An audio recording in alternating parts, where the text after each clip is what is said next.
আদানি গ্রুপের কাছ থেকে বিদ্যুৎ ক্রয় অর্ধেকে নামিয়ে এনেছে বাংলাদেশ। আদানি গ্রুপের কাছ থেকে বিদ্যুৎ ক্রয় বাবদ বিপুল পরিমাণ বকেয়া অর্থ জমেছে বাংলাদেশের। এ কারণে গেল ৩১ অক্টোবর থেকে বিদ্যুৎ সরবরাহ কমিয়ে দিয়েছিল আদানি গ্রুপ।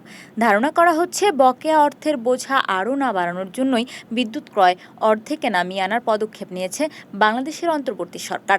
তবে বাংলাদেশের বিদ্যুৎ সরবরাহ প্রতিষ্ঠান বাংলাদেশ পাওয়ার ডেভেলপমেন্ট বোর্ড জানিয়েছে, আবহাওয়াগত কারণে বর্তমানে বিদ্যুতের চাহিদা কমে যাওয়ার কারণেই বিদ্যুৎ ক্রয় কমানো হয়েছে। বিআরডিবির চেয়ারপারসন মোহাম্মদ রেজাউল করিম বলেন, আদানি গ্রুপ প্রথম যখন বিদ্যুতের সরবরাহ কমিয়ে দেয় তাদের কাছে সেটি ছিল পুরোপুরি অপ্রত্যাশিত। তারা তাতে ক্ষুব্ধও হয়েছিলেন। তবে এখন যেহেতু শীতের মৌসুম, আবহাওয়াগত কারণে এই সময় বাংলাদেশের গ্রাহক পর্যায়ে বিদ্যুতের চাহিদা খানিকটা হ্রাস পায়, তাই তারাও বিদ্যুৎ ক্রয়ের পরিমাণ কমিয়ে দেন।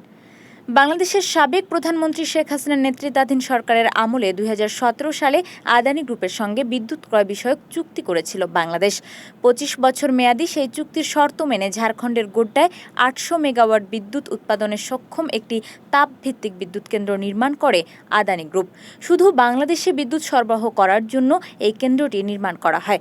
আদানি ছাড়াও ভারতের আরও কয়েকটি সরবরাহকারী প্রতিষ্ঠান থেকে বিদ্যুৎ ক্রয় করে বাংলাদেশ।